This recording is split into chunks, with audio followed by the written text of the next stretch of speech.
नागराजसेव्यमान पावनाङ्घ्रिपङ्कजं व्यालयज्ञसूत्रमिन्दुशेखरं कृपाकरं नारदादियोगिवृन्दवन्दितं दिगम्बरं काशिकापुराधिनाथ कालभैरवं भजे।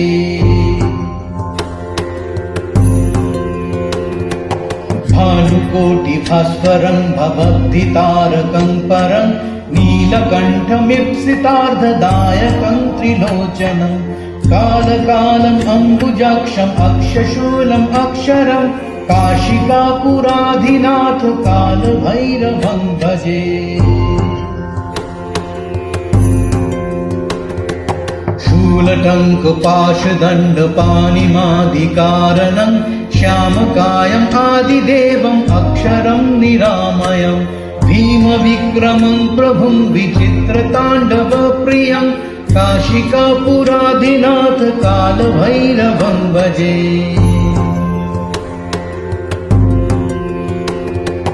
भुक्तिमुक्तिदायकं प्रशस्तचारुविग्रहं भक्तवत्सलं स्थितं समस्तलोकविग्रहं विनिक्कनन्मनग्गहेम किङ्किणीलसत्कटिं काशिकापुराधिनाथ कालभैरवं भजे।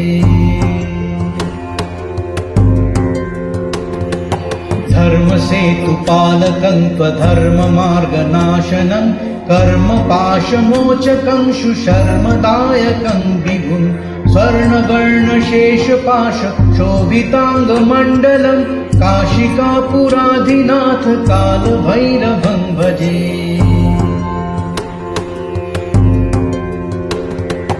रत्नपादुका प्रभाविरामपादयुग्मकं नित्यमद्वितीयमिष्टदैवतं निरञ्जनं मृत्युदर्पनाशनं करालदंष्ट्रभूषणं काशिकापुराधिनाथ कालभैरवं भजे।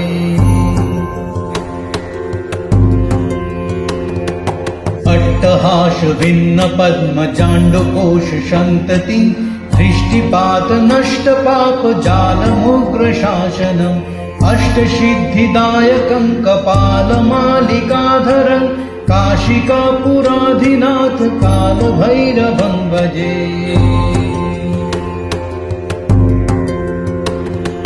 भूतसङ्गनायकं विशालकीर्तिदायकं काशीवासलोकपुण्यपापशोधकं विभुं नीतिमार्गकोविदं पुरातनं जगत्पतिं काशिकापुराधिनाथ कालभैरवं भजे।